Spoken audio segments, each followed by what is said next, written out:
I wanted to go back for a second and talk about Dan Enright a little bit. What what kind of character was he in those early days before later on when you first met him? He was a workaholic, very intense, very bright, very energetic. I think those characteristics were certainly Dan. Was he creative? Yes, he was creative. Very creative. Was he fun to work for? Was he a hard taskmaster? What kind of He was boss not fun to work for. He was a very demanding person, but fair. He was fair.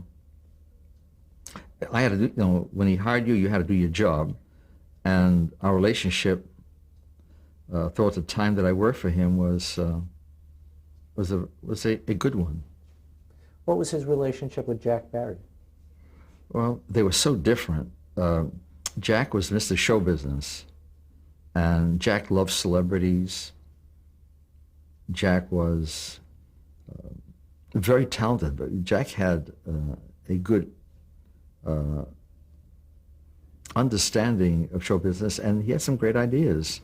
And some of their shows came from Jack, and sometimes came from both of them. But Jack was not concerned with all of the petty details of running an organization. Jack was the front man. He was their MC, and he was more involved in golf and having fun and pleasure. Dan worked from early morning to late at night, sometimes 7 days a week. He was a workaholic. And was Jack more than just sort of a nice hairdo and a suit in front of the camera? Was he a person of, did he have brains? Oh yeah, Jack was very bright. Very, very bright, very personable, and very talented. I mean, this guy, as an MC, could have worked with most shows. He did a very good job when he was on the shows that, he emceed all the shows. And then he did, when he became so well known, he then had a comedy act that he just started, unfortunately, just when the quiz investigation commenced. So you left, why did you leave Enright and Barry? Just better offer for organization? For what? Left them for what? For the big surprise? Oh, well, the other two shows went off the air. And then, and my agent said they're looking for a writer at the Cowan office. Why don't you go, I'll get the job for you. And he arranged it.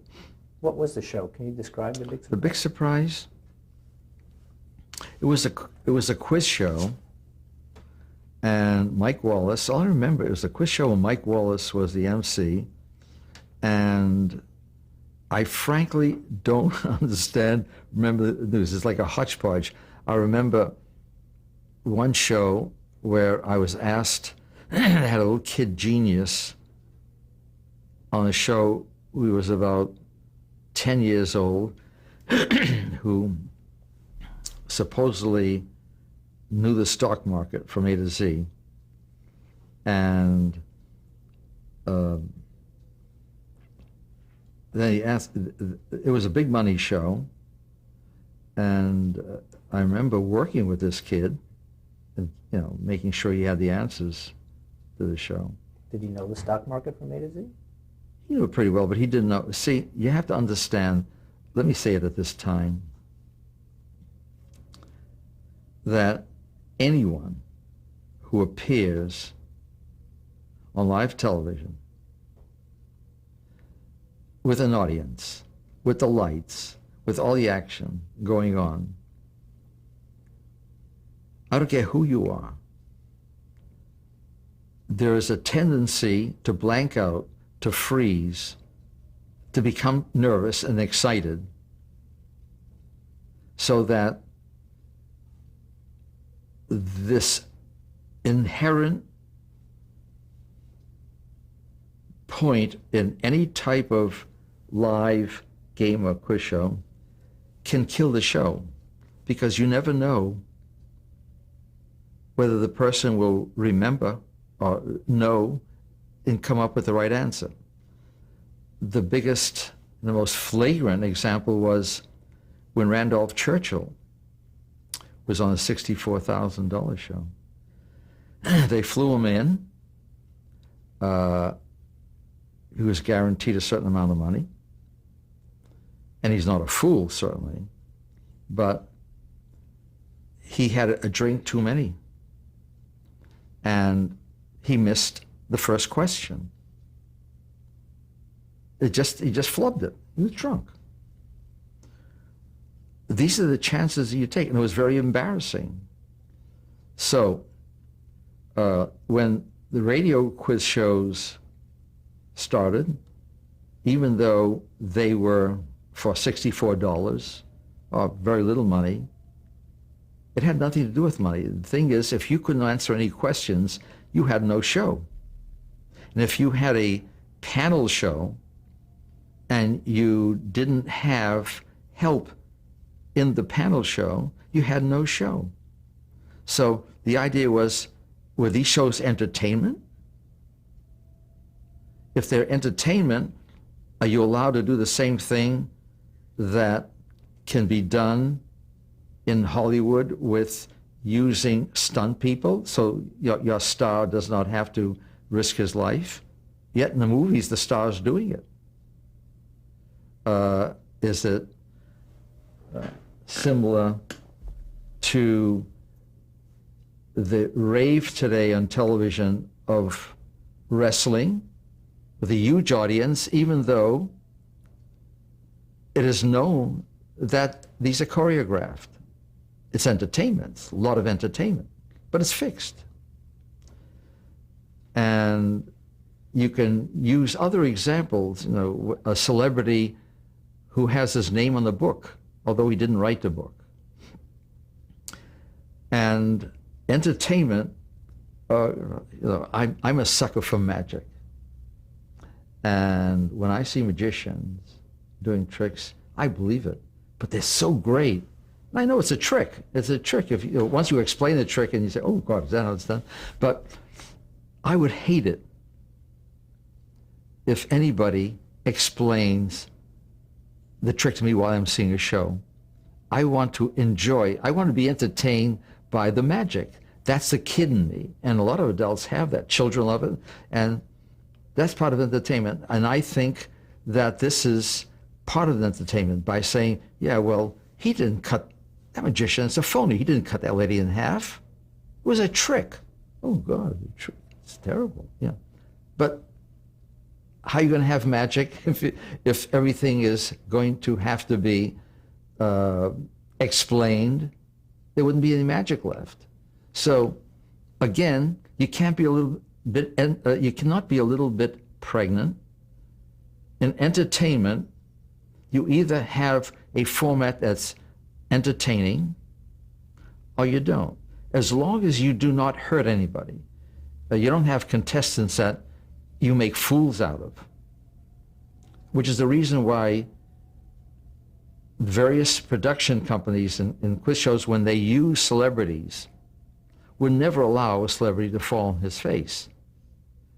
There's always every attempt made to give the celebrity help, assistance of some sort, so they are not made fools of.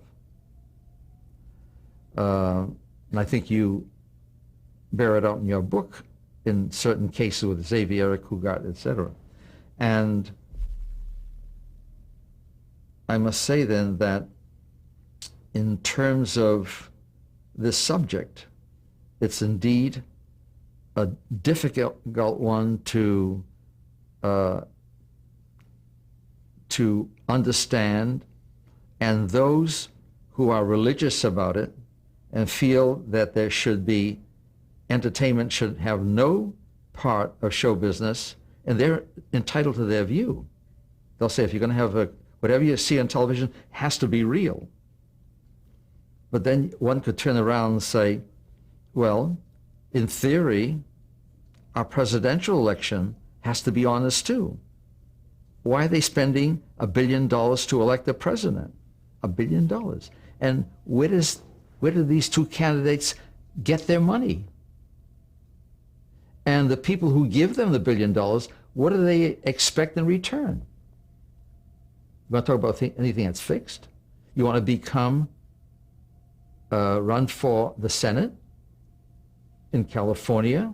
You have to spend over $30 million to run for the Senate. Again, I ask you, is it fixed between the candidate and those who provide all these millions of dollars? Let me ask you a couple of questions based on what you told me. First of all, they don't saw the lady in here? Well, when I see it, it's cut in half, and I believe it, and I enjoy it. When you see a show like Jeopardy or something like that today, which is supposedly not fixed, that does not lose its entertainment value because it's not fixed. Just to take the opposite point of view for a second, what do you think it was simply that they locked themselves into a format which simply didn't work, so they had no choice but to do this, and that Jeopardy's format does work? Yeah, there's certain formats that they've learned the hard way, that if they want to have it on the air, then the format has to then take into consideration that you don't have a show that there's very few shows that are successful. Do you want to win, you want to be a millionaire? You'll note you don't have to answer the question because you have 4 parts.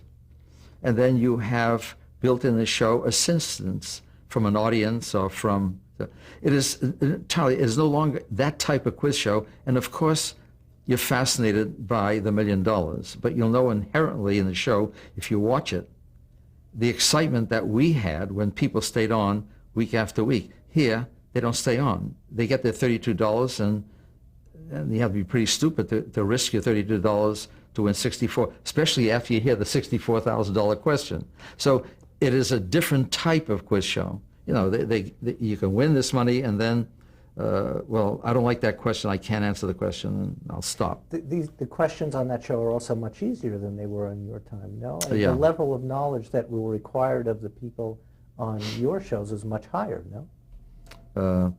Well, when we get around to that. We will get around to yeah. that, but the questions were more difficult. Very, very much different. Right. Yeah, right. well, So tell me about the big surprise. This was, again, a quiz show based format, it was a right? quiz show, and it's based on knowledge. And you know something?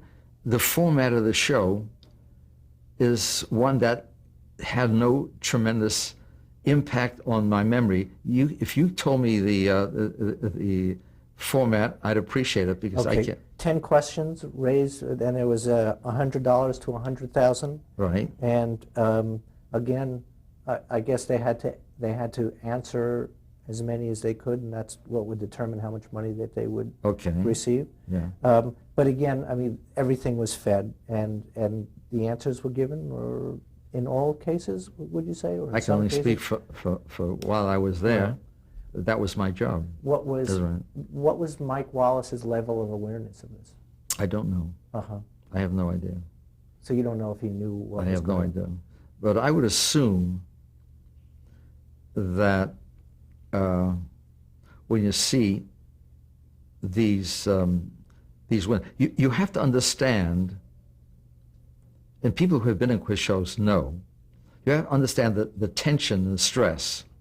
So invariably, when you see someone winning and making out and knowing and being and winning, one would become suspect. One would become a little suspicious. Did you pick winners and losers? Did you not give certain answers to some people and give them to others? On that particular show, it was done from, I think, Mert Copeland. And on what basis was On chosen? on the character. For instance, if you take a character who is very energetic and who gives off a great positive energy force, and who has a great story, and who is likable, who's not the villain. Although you may bring on the villain so you can beat him, but for the most part, the winners, like this little kid that I use him as an example, for the stock market, was an adorable, likable young kid. And anyone who has a child 10 years old say, God, I'd love to have a kid like that. Well, if you know 10-year-old kids, you can't have them on for a number of weeks, and especially with a stock, and know everything, because that's not the way 10-year-old kids are. So eventually you'd have to knock them off. Yeah. And would they object when they would get knocked off? Well,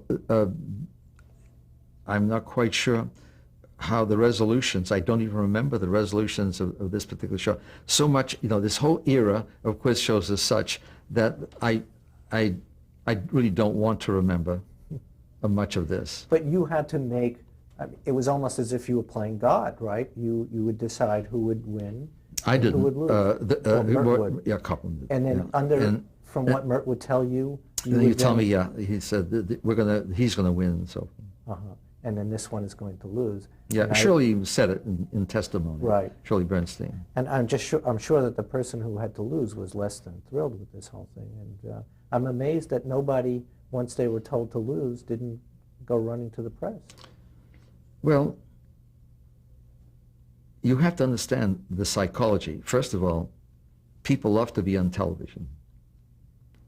And if you had a show, you say, you pay us to appear on a television show, you would get thousands, if not more, of people who would pay you to appear on television, okay? Number two, they didn't walk off penniless.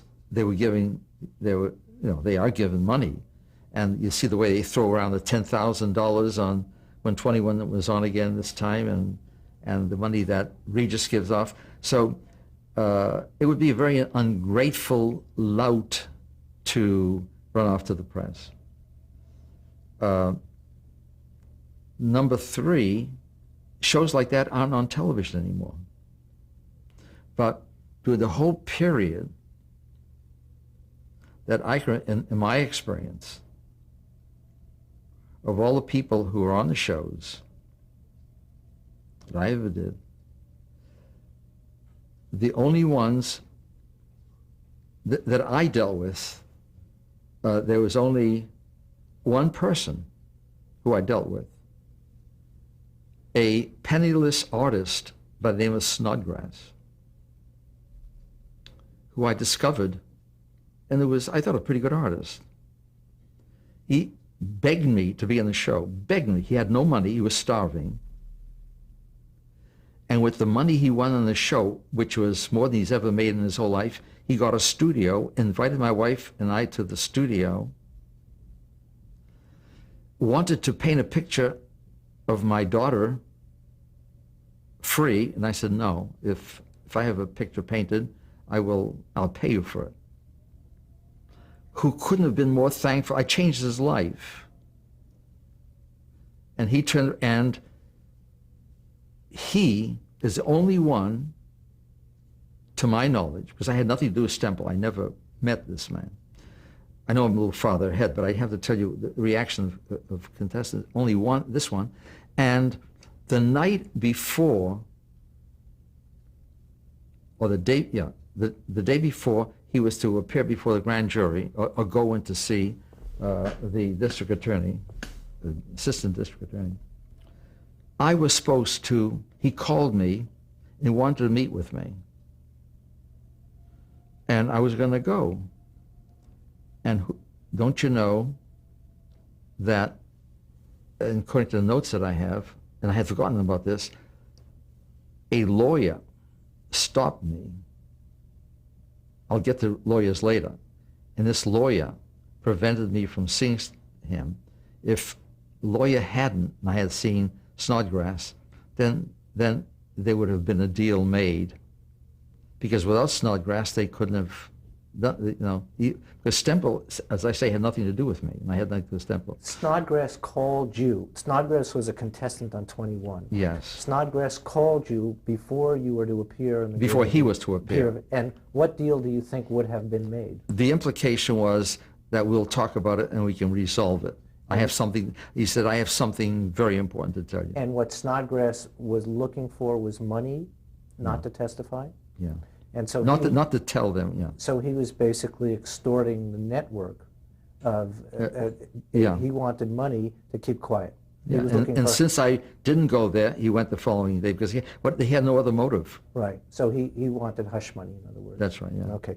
Now, when you, going back to the big surprise for a second, was there ever anybody who, when told they were not going to win, react angrily? Not to my knowledge, no. Nobody ever threatened No, anybody? they were all very thankful, yeah. They were. And you moved from there to Tic-Tac-Doe, Yeah. which was back to Barry and Enright. Then when was going on, yeah, they're doing a pilot, they called me and I left the Big Surprise and I went back there and I did the pilot and we sold it to NBC. Why did you leave the Big Surprise? Because I was going to be producer of a 5 times a week show, and by this time I had a child, I had a baby. Mm-hmm. And how was working for the Cowan organization different from working for the Enright organization, would you say? Well, in the Cowan organization, I was a writer. In the Barry Enright organization, I was a producer. I was one of the key executives. And when I took Tic-Tac-Doe, which became a success and made a lot of money for NBC, I had all the perks of being a producer. And, apparently I was a better producer than a writer because I got the jobs as a producer, and it did very, very well. And Cowan's chief assistants were Mert Copeland and Steve Carlin? That's right. And what No, Steve Carlin was a partner, I think. Murph Copeland, the assistants were Murph Copeland and Shirley Bernstein. What was Mert like? Mert was a very intelligent, bright, funny, decent, honorable, great human being. I liked him. He was a great guy. And Shirley Bernstein, would her brother come around at all? Would you ever see him? No, she didn't. She's very pretty, very lovely person, very feminine, very charming, and she was it was lovely being in her presence. She had a great sense of humor. She was nice. Unusual that a woman occupy a high position like that. But she was very bright. Mm-hmm. She was very bright. And Steve Carlin?